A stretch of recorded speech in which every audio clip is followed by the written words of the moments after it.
So Biden admits that he was pressured out of the race. Oh, Joe, what happened? Did a coup happen to you? Now you know how it feels. After everything that Barack Obama and you did, when you had that little run back in 2008 all the way up to 2012, that 2-term tag team champions, Obama and Biden, right? Well, apparently now Biden got cooed. He got cooed up right up the wazoo. So this is an article from RT, just to trigger the libs. The U.S. President, Joe Biden, has admitted that his fellow Democrats convinced him that it would hurt them by staying in the race for the White House. He also identified former Speaker Nancy Pelosi, a key figure who influenced his decision to quit. So it wasn't just organic. They were really laying down the pressure. Like, Joe, drop out. Biden suspended his re-election campaign in late July, almost a month after a televised debate with former President Donald Trump exposed his apparent cognitive decline. In the weeks between the debate and his withdrawal, Biden was urged by liberal pundits, Democrat lawmakers, and party donors to end his campaign, as polls showed the 81-year-old incumbent losing ground to Trump.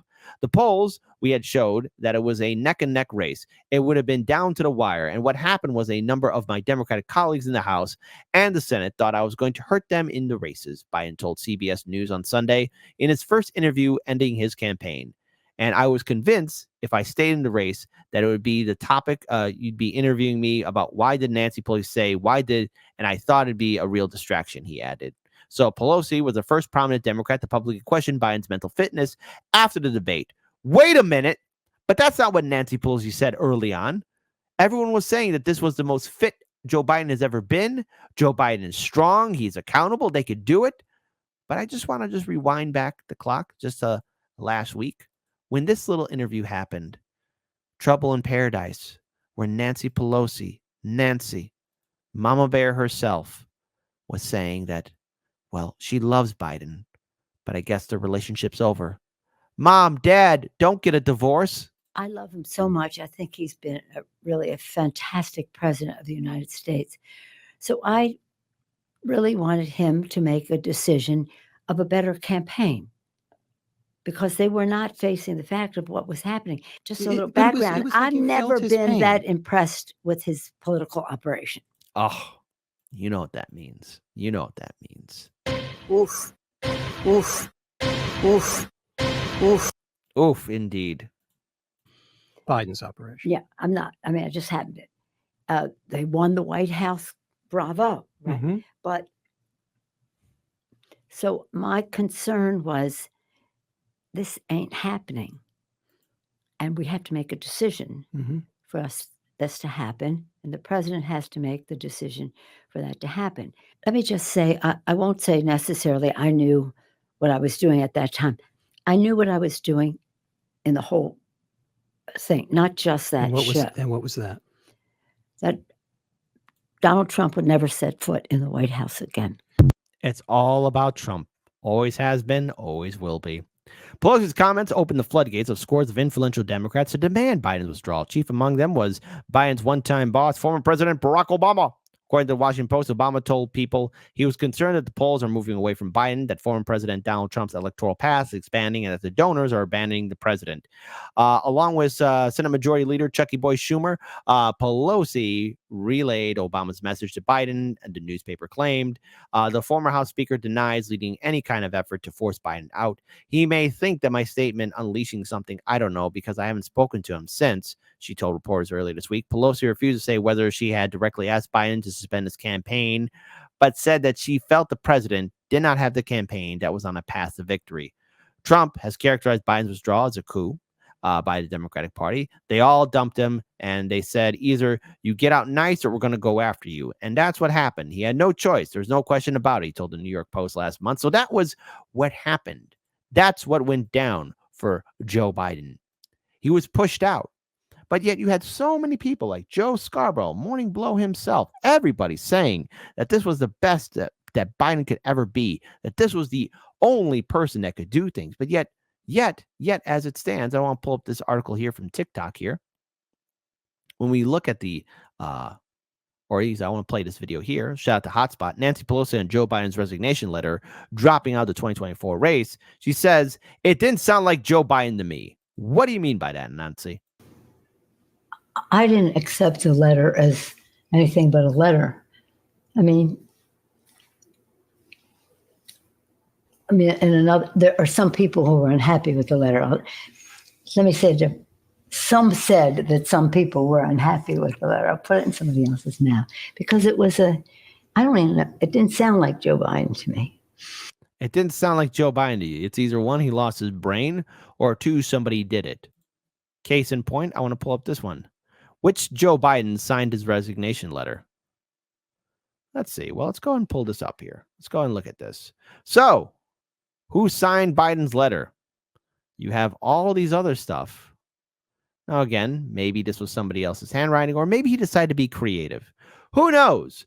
Who was the one who gave the final office of time to go, Joe? Oh, well, there you go.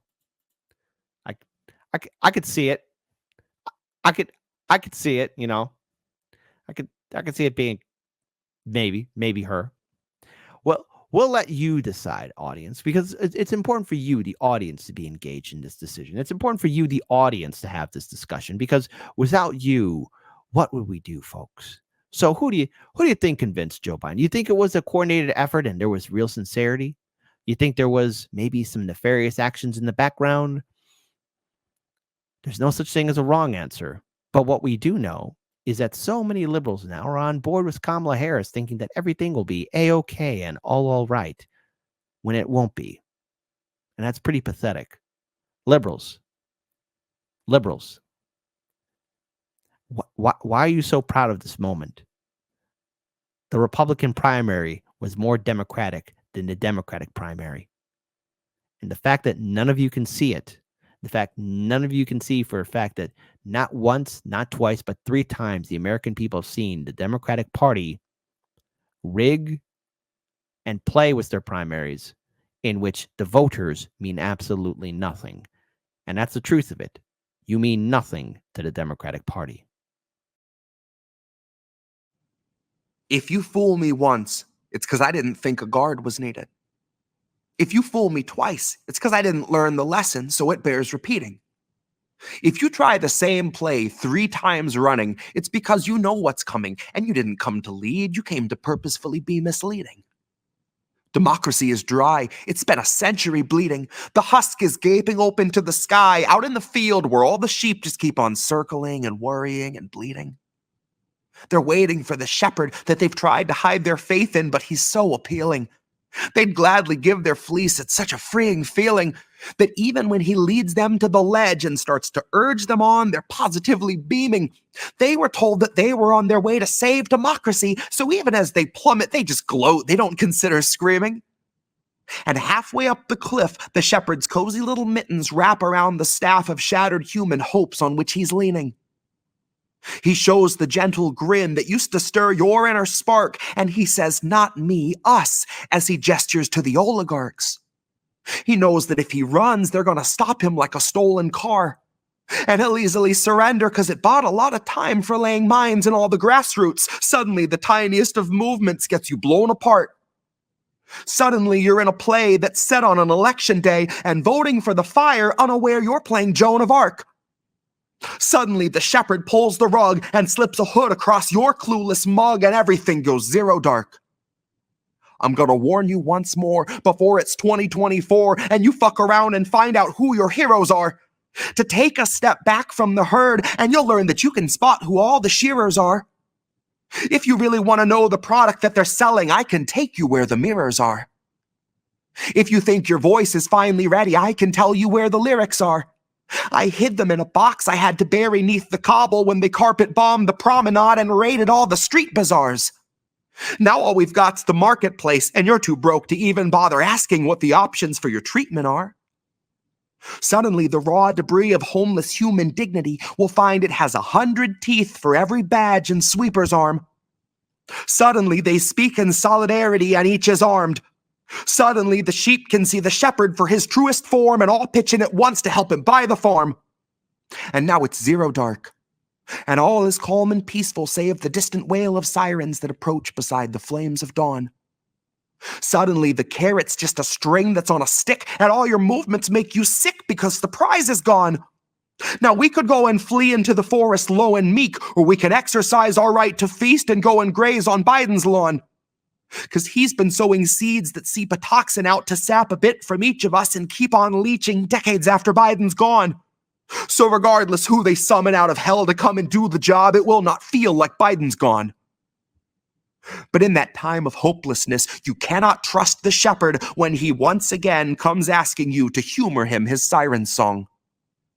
And it's cute that you can innocently, honestly assume that's just a symptom of a system that was wired wrong, and not the standard feature, basic function, primary objective of a mass hypnosis firebomb. You don't need to know the words to cry along. Someday it'll hit you like an officer who pistol whipped their ride along. Broke his jaw and kept his job and kept it moving right along. That voting isn't red or blue or black or white or right or wrong. Voting's like a firing squad where you can choose the firearm. It's slow extinction by and large. It's Super Tuesday supercharged. It's all your futures, roots and all, just tossed out on a garbage barge. It's everybody dropping out to push the biggest oligarch. It's everybody voting fire, registered as Joan of Arc.